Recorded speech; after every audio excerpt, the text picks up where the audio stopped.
Λέγομαι Πλευράκης Δημήτρης, είμαι ο γενικός του Αποδήμου Ελληνισμού, της Γενικής Γραμματείας Αποδήμου Ελληνισμού και βρισκόμαστε στον Κάφκασο.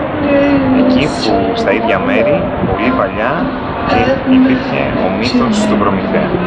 Ο σύλλογος, ο ελληνικός εδώ, ονομάζεται Προμηθέας, είναι στο Βλαντικαυκάς, σε μια πόλη που πραγματικά είναι πανέμορφη και δεσπόζει στην περιοχή, στο Κάφκασο.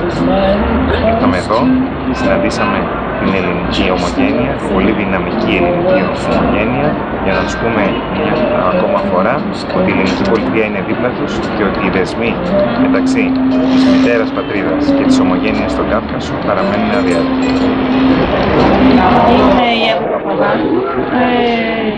Δουλεύω στη Γενική Γραμματεία Απόδημου Ελληνισμού, προείσταμαι της Διεύθυνσης Ευρώπης. Είναι η τέταρτη φορά, αν θυμάμαι καλά, που έρχομαι στο Βλαντικαυκάς. Είμαι ιδιαίτερα συγκινημένη γιατί από την πρώτη στιγμή που ήρθα εδώ, σε αυτή την κοινότητα, πραγματικά δεν είχα λόγια.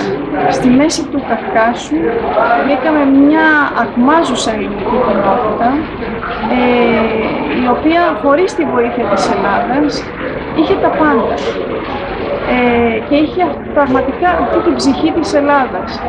Συγκλονίστηκα όταν ήρθα για πρώτη φορά και συνεχίζω να συγκλονίζομαι κάθε φορά που έρχομαι και βλέπω αυτά τα παιδιά, αυτούς τους ανθρώπους να αγαπάνε την Ελλάδα, να έχουν την ψυχή τους, να γιορτάζουν τα ήθη και τα έθιμα του πόντου, να είναι περισσότερο Έλληνες και από εμάς τους Ελλαδίτες που ζούμε στην Ελλάδα.